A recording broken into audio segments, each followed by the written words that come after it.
Hello everyone, hope you all will be fine.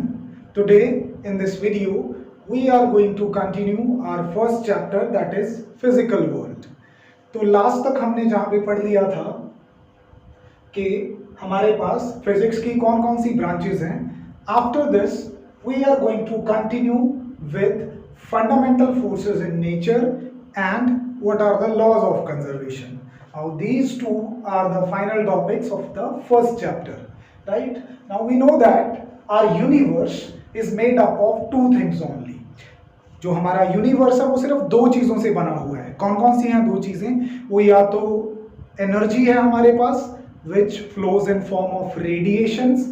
The second thing we have is matter. You know what is matter? Something which occupies space and has got mass. What is matter made up of? किसका बना होता है matter? Atoms का बना हो सकता है, molecules का बना हो सकता है. अब ये जो एटम्स या मॉलिक्यूल्स हैं, एटम्स के अंदर भी हमारे पास क्या है? प्रोटॉन्स, न्यूट्रॉन्स और इलेक्ट्रॉन्स होते हैं. As you will read further कि इनमें से जो प्रोटॉन और न्यूट्रॉन है वो भी आगे छोटे छोटे पार्टिकल्स के बने होते हैं. We call them quarks. ठीक है, आप गूगल कर सकते हो इसे. तो ये जो सारे पार्टिकल्स हैं they must be bounded with each other, तभी वो मैटर बनाएंगे. Let's take an example. This chalk calcium carbonate is made up of calcium carbonate formula units. तो वो जो कैल्शियम कार्बोनेट के फॉर्मूला यूनिट्स हैं जब वो आपस में एक दूसरे को बांध के रखेंगे तभी चॉक बनेगा. ठीक है, फिर आगे कैल्शियम कार्बोनेट के अंदर जो एटम्स हैं कैल्शियम का, कार्बन का और ऑक्सीजन का, वो भी आपस में बंधे होंगे. उनके अंदर जो प्रोटॉन्स, इलेक्ट्रॉन्स और न्यूट्रॉन्स हैं दे आर आल्सो बाउंड. और वो आगे जिनके बने हैं quarks, they are also bounded. तो चीजों को बाउंड करने के लिए, मैटर को बनाने के लिए कोई फोर्स तो चाहिए होगी हमें. So we have four fundamental forces in nature. चार फोर्सेस हैं हमारे पास यहाँ पे जो यूनिवर्स की सारी चीजों को बाउंड करके रखती हैं. Let's take an example. Solar system है, उसको किसने बाउंड किया हुआ है? एक सन 8 प्लैनेट्स को अपने अराउंड बांध के रखता है. किस फोर्स के जरिए? ग्रेविटेशनल फोर्स के जरिए. तो ऐसी और तीन फोर्सेस हमारे पास और है. Let's read about them one by one. चार फंडामेंटल फोर्सेस हैं नेचर की. सबसे पहली है gravitational force. The name of the second is weak nuclear force. Name of third force is electromagnetic force and the last force is strong nuclear force. अब इन चारों forces को one by one study करेंगे. फटाफट से इनकी relative ratio देख लेते हैं. इनमें से who is the strongest, who is the weakest, who lies in between. तो इनकी अगर रेशो चेक की जाए रिलेटिव स्ट्रेंथ की, तो इनमें से ग्रेविटेशनल फोर्सेस सबसे वीक फोर्सेस हैं. That goes contrary to your thought. आपको लगता है कि जिस फोर्स ने पूरे सोलर सिस्टम को बांध के रखा हुआ है वो भी वीक है. जी हाँ, वो सबसे वीकेस्ट है वो. ठीक है, अगर ग्रेविटेशनल फोर्स को मैं 1 से डिनोट करता हूं तो जो वीक न्यूक्लियर फोर्स है वो ग्रेविटेशनल फोर्स से 10⁻25 टाइम्स ज्यादा स्ट्रॉन्ग है. वे मोर देन 10⁻25. जो इलेक्ट्रोमैग्नेटिक फोर्सेस हैं वो ग्रेविटेशनल फोर्सेस के कंपैरिजन में 10⁻36 टाइम्स स्ट्रॉन्गर हैं. और जो लास्ट फोर्स है हमारे पास which is the strongest force of the nature, that is strong nuclear force. That is वो कितनी है? 10⁻38 टाइम्स ज्यादा स्ट्रॉन्ग है ग्रेविटेशनल फोर्स से. So this ratio gives you an idea कि ग्रेविटेशनल फोर्स सबसे वीकेस्ट फोर्स है नेचर की और स्ट्रॉन्ग न्यूक्लियर फोर्स सबसे स्ट्रॉन्गेस्ट फोर्स है नेचर की. As you will proceed with physics आप इनके बारे में और अच्छे से पढ़ोगे. तो इनका एक ब्रीफ इंट्रोडक्शन दे देता हूं इस चैप्टर में मैं आपको, जितना आपके लिए रिक्वायर्ड है और जितना सफिशिएंट है. सबसे पहले ग्रेविटेशनल फोर्सेस की बात करते हैं. हालांकि इसका बेसिक आपको ऑलरेडी पता है. ग्रेविटेशनल फोर्सेस किन्हीं दो बॉडीज के बीच में होती हैं ड्यू टू देयर मास. मतलब अगर किसी चीज के पास मास है, किन्हीं दो चीजों के पास मास है, तो उनके बीच में ग्रेविटेशनल फोर्स एग्जिस्ट करेगी. और ग्रेविटेशनल फोर्सेस कितनी होती हैं, इसको कैसे मेजर करते हैं, हमें किसने बताया था? न्यूटन्स लॉ ऑफ ग्रेविटेशन ने.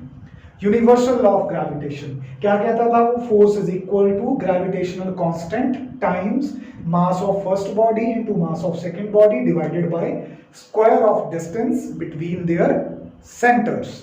ठीक है जी, आपको ऑलरेडी पता है यूनिवर्सल ग्रेविटेशनल कांस्टेंट।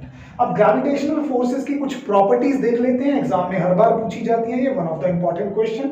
सबसे पहला यूनिवर्सल अट्रैक्टिव फोर्स, सब जगह पे प्रेजेंट है यूनिवर्स में ये फोर्सेस और हर जगह पे ये अट्रैक्टिव नेचर की होती हैं। ठीक है, दूसरा ओबे इनवर्स स्क्वायर लॉ। बेटा फॉर्मूला को ध्यान से देखो, डिनोमिनेटर में डी का क्या है? स्क्वायर है। अगर किसी फोर्स के फॉर्मूला में डिनोमिनेटर में डिस्टेंस का स्क्वायर हो तो हम बोलते हैं उसको inverse square law. This is one of the important law in physics, right?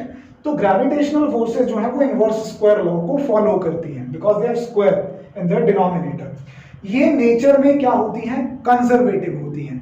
What is the mean of conservative? Conservative का मीन ये है कि अगर जमीन पे कोई चीज पड़ी है, ठीक है, मैं उसको किसी हाइट तक उठा के लाता हूं यहां तक, तो मैं उसको सीधा लेके आऊं यहां तक, यहीं तक घुमा फिरा के लेके आऊं, इधर उधर ले जाके यहां पे लेके आऊं, the amount of work done is going to be same. काम का फर्क नहीं पड़ता। आपको याद होगा 9th में आपने एक बहुत इंपॉर्टेंट क्वेश्चन डिस्कस किया था कि आपको किसी बिल्डिंग के फर्स्ट फ्लोर से थर्ड फ्लोर पे जाना है, तो चाहे आप फर्स्ट फ्लोर से थर्ड फ्लोर पे लिफ्ट के जरिए जाओ, चाहे आप स्टेयर्स चढ़ के जाओ, चाहे वहां पे हॉस्पिटल्स की तरह कोई रैंप बना हुआ है उस पे चढ़ के जाओ, if you are going from the first floor to third floor through 3 different methods, तो वर्क डन अगेंस्ट ग्रेविटेशन क्या रहने वाला है? सेम रहने वाला है, फर्क नहीं पड़ता उससे। ठीक है, नेक्स्ट आ जाता है सेंट्रल फोर्सेस। सेंट्रल फोर्सेस का क्या मतलब होता है कि ग्रेविटेशनल फोर्स जिन दो बॉडीज के बीच में काम करती है वो उनके सेंटर को ज्वाइन करते हैं, मतलब सेंटर से सेंटर पे लगती है फोर्स दोनों बॉडीज के। नेक्स्ट इज वीकेस्ट, वो तो मैंने आपको ऑलरेडी बता दिया। Long range forces, long range का मतलब है कि बहुत डिस्टेंसेस तक काम करते हैं। आप सोचो सन और अर्थ के बीच में कितना ज्यादा डिस्टेंस है, सन एंड द लास्ट प्लैनेट कितना डिस्टेंस है, फिर भी सन की जो अट्रैक्टिव फोर्स है वो लास्ट प्लैनेट तक को अपने से बाउंड करके रखती है, इवन बियॉन्ड दैट उसके आगे भी जा सकती है ये फोर्स। नेक्स्ट इज जो दो बॉडीज के बीच में ग्रेविटेशनल फोर्स एग्जिस्ट करती है तो वो किसकी वजह से एग्जिस्ट करती है, मतलब कौन से पार्टिकल्स एक्सचेंज करती हैं दोनों बॉडीज? ग्रेविटोन्स। ये लाइन लास्ट वाली शायद आपको समझने में थोड़ी सी मुश्किल लगे, एक बहुत अच्छी एग्जांपल देता हूं इसकी। Have you ever seen 2 players playing badminton? तो वो एक दूसरे से किसके थ्रू कनेक्टेड होते हैं? शटल के थ्रू। ठीक है, पहला प्लेयर अगर शटल को बहुत दूर मारेगा तो दूसरे प्लेयर को उतना ही पीछे जाके उसको हिट करना पड़ेगा, जितना धीरे से मारेगा सेकंड प्लेयर उतना ही आगे आके उसको हिट करेगा। मतलब दो प्लेयर्स किसके थ्रू कनेक्टेड हैं? शटल के थ्रू कनेक्टेड है। उसी तरह से अगर दो बॉडीज के बीच में ग्रेविटेशनल फोर्सेस काम कर रही हैं तो वहां पे शटल का काम कौन कर रहा है? यहाँ पे ग्रेविटेशनल फोर्सेस में वो शटल का काम जो है, वो एक्सचेंज पार्टिकल का जो काम है वो ग्रेविटोन्स करते हैं। We study them in college physics, right? तो ग्रेविटेशनल फोर्सेस खत्म होने के बाद नेक्स्ट फोर्सेस आ जाती हैं अपने पास, weak nuclear forces. Weak nuclear forces जो हैं वो फंडामेंटल पार्टिकल्स के बीच में आती हैं। एलिमेंट्री पार्टिकल्स कौन कौन से होते हैं? एलिमेंट्री पार्टिकल्स प्रोटॉन, न्यूट्रॉन और इलेक्ट्रॉन को हम फंडामेंटल पार्टिकल्स या एलिमेंट्री पार्टिकल्स बोलते हैं, राइट? इनकी आगे फर्दर कैटेगरीज होती हैं। तो फंडामेंटल पार्टिकल्स जब न्यूक्लियर रिएक्शंस करते हैं उनमें जब जो फोर्स वहां पे प्रेजेंट होती है that force is weak nuclear force. एक एग्जांपल बताता हूं आपको। आपने 10th क्लास में सोर्सेज ऑफ एनर्जी में सन की एनर्जी का सोर्स पढ़ा है कि सन के अंदर न्यूक्लियर फ्यूजन रिएक्शन होती है, उसके बाद जो हीट और लाइट पैदा होती है सन उसी हीट और लाइट को पूरे यूनिवर्स को देता है। तो सन के अंदर वो जो न्यूक्लियर फ्यूजन रिएक्शन हो रही है उसके लिए कौन रिस्पॉन्सिबल है? वीक न्यूक्लियर फोर्स रिस्पॉन्सिबल है। अगर ये फोर्सेस नेचर में ना होती तो सन वुड नॉट बी देयर, सन वहां पे ना होता। इसकी कुछ प्रॉपर्टीज देख लेते हैं। पहली प्रॉपर्टी तो वही है जो हमने यहाँ पे रेशो से बता दी थी कि ग्रेविटेशनल फोर्सेस से 10⁻25 टाइम्स ज्यादा स्ट्रॉन्गर होती है। दूसरी प्रॉपर्टी शॉर्ट रेंज फोर्सेस हैं। शॉर्ट रेंज फोर्स का मतलब है कि इनकी जो हद है, इनके अप्लाई होने का जो एरिया है वो बहुत कम है। ये सिर्फ न्यूक्लियस के अंदर काम करती हैं, न्यूक्लियस के बाहर इनकी कोई एग्जिस्टेंस नहीं है। शायद इसीलिए आपको इनके बारे में आज से पहले नहीं पता था। नेक्स्ट इज, इनका जो एक्सचेंज पार्टिकल है उसका नाम क्या है? Vector bosons. For the time being आपको इसमें पजल नहीं होना है कि ये पार्टिकल्स, ग्रेविटोन्स, वेक्टर बोसोन्स क्या है, ठीक है? अभी आपको खाली इनका नाम याद रखना है। You may been asked in the exam कि इस फोर्स का वेक्टर पार्टिकल या इस फोर्स का एक्सचेंज पार्टिकल कौन सा है, आपको वहां पे इसका नाम याद रखना होगा। तो वीक न्यूक्लियर फोर्सेस में एक्सचेंज पार्टिकल्स कौन होते हैं? शटल का काम कौन करता है? वेक्टर बोसोन्स करते हैं। Week nuclear forces entirely central नहीं होती, मतलब ये पूरी तरह से सेंटर टू सेंटर काम नहीं करती, ये किन्हीं और पोर्शन से भी काम कर सकती हैं, एक बॉडी से दूसरी बॉडी में। Next is they are not conservative. Not conservative का मतलब है कि अगर आप एक जगह से दूसरी जगह पे चीज लेके जाओगे बाय वर्किंग अगेंस्ट और with the help of these forces, तो अगर आप अपना पाथ चेंज करोगे तो वर्क डन भी क्या होगा? चेंज होगा। That is the meaning of non conservative nature of weak nuclear force, right? इसके बाद नेक्स्ट जो हमारे पास फोर्सेस आ जाती हैं, दोज आर इलेक्ट्रोमैग्नेटिक फोर्सेस। बेटा दो वर्ड्स हैं इसमें, इलेक्ट्रो एंड मैग्नेटिक। तो this branch of physics is the combination of two phenomena. अब इनको कंबाइन क्यों किया गया वो मैंने आपको उसमें यूनिफिकेशन में समझाया था कि ये दोनों फिनोमेनास एक दूसरे से इंटर रिलेटेड हैं, इतने इंटर रिलेटेड हैं कि इनको अलग अलग नहीं पढ़ा जा सकता। However we attempt to understand them separately, पर बाद में हम जाके बोल देते हैं we have to combine them. तो यहाँ पे जो इलेक्ट्रो वर्ड है इसका मतलब है कि दो चार्ज्ड बॉडीज के बीच में, दो इलेक्ट्रिकल चार्जेस के बीच में जो फोर्स एग्जिस्ट करती है उसको इलेक्ट्रिकल फोर्स बोलते हैं, ठीक है? वो फोर्स का फॉर्मूला कुछ इस तरह से होता है, it is quite similar to gravitational formula. हालांकि जी की जगह पे यहाँ पे k आ गया, जैसे g को वहां पे यूनिवर्सल ग्रेविटेशनल कांस्टेंट बोलते थे, k को यहाँ पे फोर्स कांस्टेंट बोलते हैं, इलेक्ट्रिक फोर्स कांस्टेंट बोलते हैं। मास की जगह पे m1 m2 मास थे, यहाँ पे q1 q2 क्या है? Amount of charge present on the body divided by square of the distance, right? Magnetic forces क्या होती हैं? जो दो मैग्नेटिक पोल्स के बीच में होती हैं। You have studied magnets in lower classes. तो मैग्नेट के दो पोल्स होते हैं, नॉर्थ पोल, साउथ पोल। दो नॉर्थ पोल्स को या दो साउथ पोल्स को पास में लाते हैं तो रिपल्शन होती है। एक नॉर्थ पोल को दूसरे साउथ पोल के पास लाते हैं तो अट्रैक्शन होती है। अट्रैक्शन और repulsion is nothing but force. तो वो फोर्स क्या होती है? k times this is magnetic constant qm1 qm2 bye square of the distance. यहां पे qm1 और qm2 क्या है? वो जो आपने पोल्स लिए थे, नॉर्थ साउथ पोल्स, वो कितने स्ट्रॉन्ग हैं? The strength of those poles is denoted by qm1 and qm2, right? आगे इसकी प्रॉपर्टीज देख लेते हैं। प्रॉपर्टीज क्या क्या है? Strong properties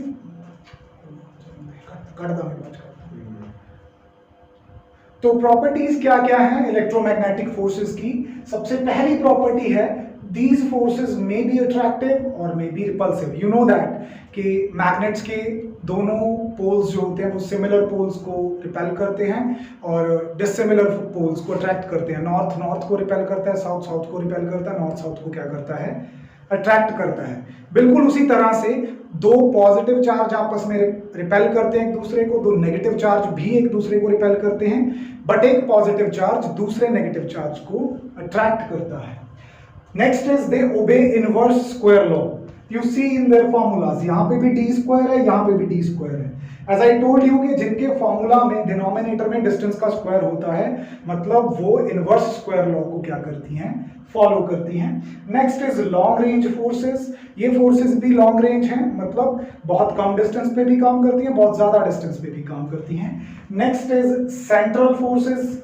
centre to centre apply होती हैं एक बॉडी से दूसरी बॉडी में, चाहे अट्रैक्टिव हो चाहे रिपल्सिव हो। Next is conservative force.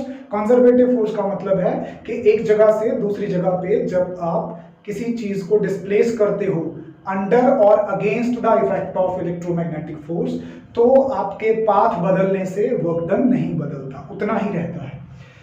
Last property is इनका एक्सचेंज पार्टिकल कौन होता है? Photon. Yes, right. The last force that we come across is strong nuclear force, and it is the strongest force. Let me tell you why.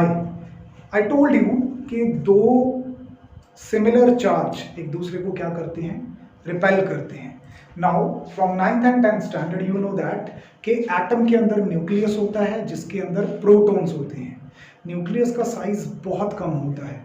इसका मतलब कुछ इस तरह से सिचुएशन है कि बहुत छोटा सा कमरा है और उसके अंदर बहुत सारे प्रोटॉन्स हैं. प्रोटॉन्स यहाँ पे क्या हैं? ऐसे बच्चे जो एक दूसरे से झगड़ते रहते हैं.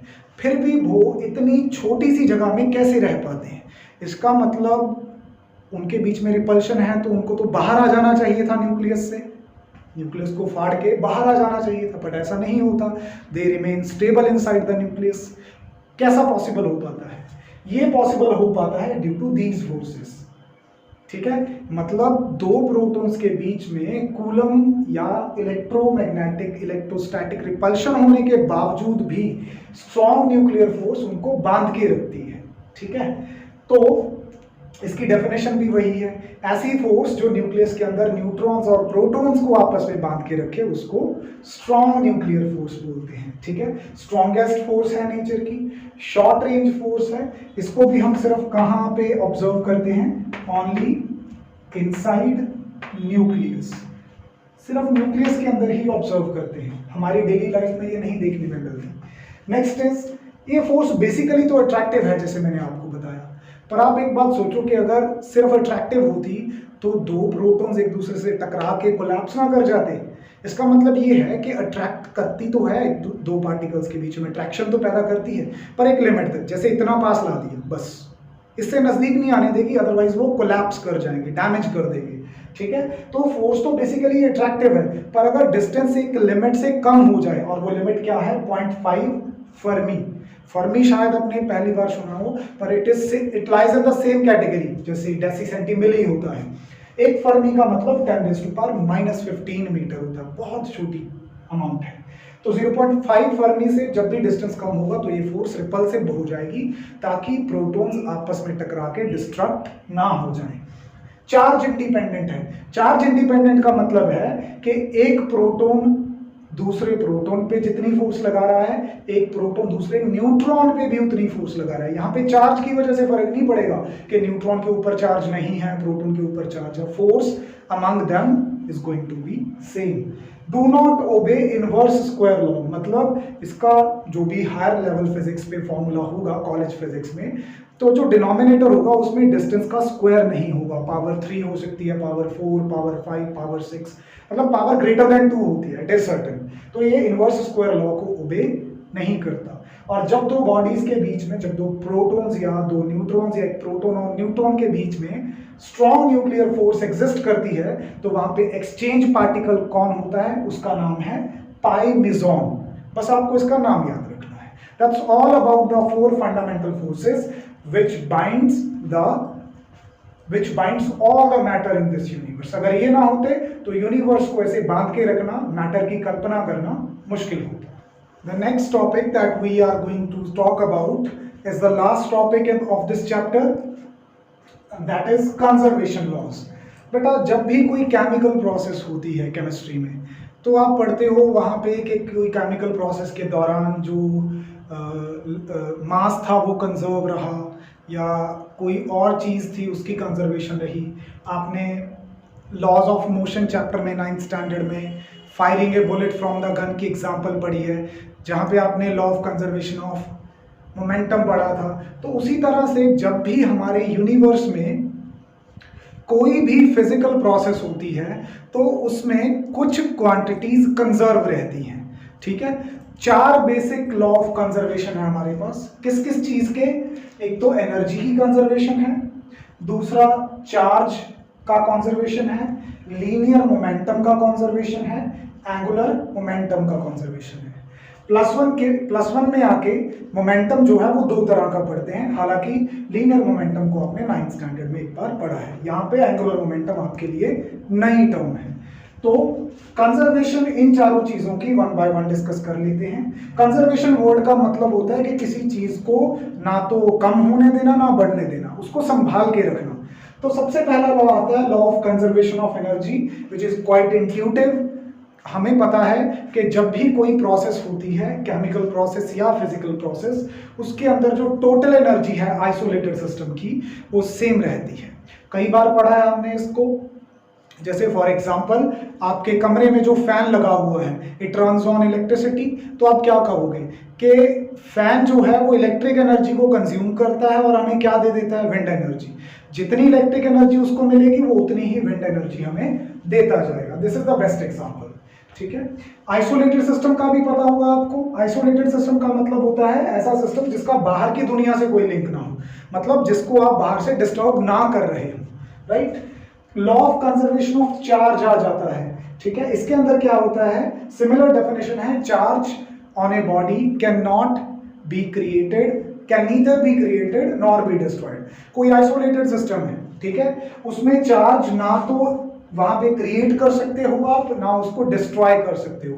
The total charge remains same. बहुत सारे एग्जांपल हैं, बहुत सिंपल से एग्जांपल देता हूं आपको। आपने कई बार खेला होगा ऐसे कि अगर आप एक प्लास्टिक स्केल को अपने बालों में रब करो तो पेपर बिट्स को वो स्केल अपनी तरफ अट्रैक्ट करने लगता है। क्यों? वो स्केल चार्ज हो जाता है। कैसे चार्ज हुआ? जब उसको बालों में रगड़ा तो फ्रिक्शनल इलेक्ट्रिसिटी वहां पे प्रोड्यूस हो गई, जिससे हमारे बाल और स्केल दोनों चार्ज हो गए थे। बट ये बात पक्की है कि जितना चार्ज स्केल पे आया उतना ही चार्ज हमारे बालों पे आया, इन अपोजिट सेंस। मतलब अगर स्केल पे पॉजिटिव चार्ज आया तो बालों पे नेगेटिव चार्ज आया, अगर स्केल पे नेगेटिव चार्ज आया तो बालों पे पॉजिटिव चार्ज आया। अगर आप उनको ऐड करो तो टोटल चार्ज फिर से क्या हो जाएगा, जीरो। एक एग्जांपल मैंने यहाँ पे कोट की है, NaCl, नमक, ठीक है, योर कॉमन सॉल्ट, उसके ऊपर कोई चार्ज नहीं होता। चार्ज को यूजुअली हम सिंबल के ऊपर लिखते हैं, उसमें सुपरस्क्रिप्ट में। तो यहाँ पे NaCl के ऊपर कोई चार्ज नहीं है, पर जब उसको पानी में डिसॉल्व कर देते हैं तो NaCl ब्रेक हो जाता है Na1 पॉजिटिव और Cl1 नेगेटिव में। ये इनके क्या हैं, चार्जेस हैं। अगर आप इनको ऐड करो, +1 -1 विल बिकम 0। तो डिसॉल्व करने से पहले भी चार्ज कितना था, 0। डिसॉल्व करने के बाद भी चार्ज कितना है, 0। इसका मतलब इस प्रोसेस में ना तो चार्ज क्रिएट हुआ ना चार्ज डिस्ट्रॉय हुआ, टोटल चार्ज रिमेन्स सेम। ठीक है। उसके बाद आता है law of conservation of linear momentum. This is one of the old law that you have studied, कि अगर बाहर से किसी चीज पे कोई फोर्स काम नहीं कर रही है तो जो टोटल मोमेंटम है वो क्या रहेगा, कंजर्व रहेगा, कांस्टेंट रहेगा। एक दूसरी डेफिनेशन आप पढ़ते थे, total momentum before collision is equal to total momentum after collision. Example भी मैंने यहाँ पे पुरानी ही ली है आपकी, यहाँ पे firing A bullet from gun. जब तक जो बुलेट थी वो गन के अंदर थी, ना तो गन मूव कर रही थी, it was on the table, bullet उसके अंदर थी, दोनों चीजें रेस्ट में थी। अगर दोनों चीजें रेस्ट में थी तो टोटल मोमेंटम क्या हो गया, 0। उसके बाद क्या हुआ, जब भी आपने बुलेट फायर की, bullet moves in the forward direction, तो उसके पास कोई पॉजिटिव मोमेंटम आ गया, तो गन अपने आप किधर को जाती है, बैकवर्ड किक करती है, तो उसके पास उतना ही क्या आ जाता है, नेगेटिव मोमेंटम। तो इन दोनों को अगर आप ऐड कर दो तो टोटल मोमेंटम फिर से क्या आता है, 0। बिफोर द फायरिंग भी टोटल मोमेंटम क्या था, 0। लास्ट आ जाता है law of conservation of angular momentum. दोनों सिमिलर हैं, बस यहाँ पे दो टर्म्स का फर्क है। एक तो यहाँ पे फोर्स की बजाय वर्ड क्या आ गया, टॉर्क। जब कोई चीज स्ट्रेट लाइन में मूव करती है तो हम कहते हैं उस पर फोर्स काम कर रही है। When something is in rotational motion तो वहां पे क्या चीज काम करती है, turning effect of force, in short उसको बोलते हैं टॉर्क। ठीक है। अगर किसी चीज पे बाहर से टॉर्क ना लगे तो वहां पे जो टोटल एंगुलर मोमेंटम होता है, यहाँ पे लीनियर मोमेंटम था, यहाँ पे क्या है, एंगुलर मोमेंटम, वो क्या रहता है, कंजर्व रहता है। इसकी एग्जांपल भी हमारे पास एक इजी सी है। सबसे पहले ये देख लें कि एंगुलर मोमेंटम किसी चीज का कैसे देते हैं। वो बराबर होता है उस बॉडी का रोटेशनल इनर्शिया, ठीक है, इनर्शिया भी आपको पता है, the inability of a body to move, यहाँ पे टू रोटेट हो जाता है बस, इनटू उसकी जो स्पिन की स्पीड होती है। बेटा एग्जांपल मैंने यहाँ पे कोट की है प्लैनेट की। यहाँ पे अर्थ की एग्जांपल चलो कर सकते हैं हम।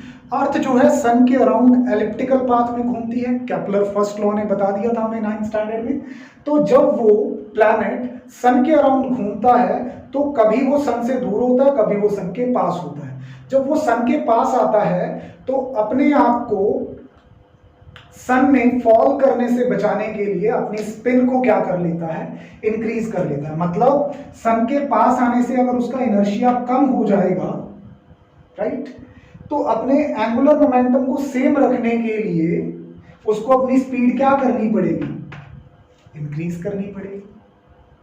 एंगुलर मोमेंटम क्या रखना है हमें, कांस्टेंट। इनर्शिया उसका क्या हो गया, डिक्रीज हो गया, तो स्पिन को क्या होना पड़ेगा, इंक्रीज होना पड़ेगा। That is why we observe कि जब भी कोई प्लैनेट सन के पास होता है वो ज्यादा तेजी से स्पिन करता है, जब वो दूर होता है तो वो स्लोली स्पिन करता है। This example suitably fits the law of conservation of angular momentum. This is the end of the chapter. Hope you have understood all the concepts. Thank you. Take care of yourself.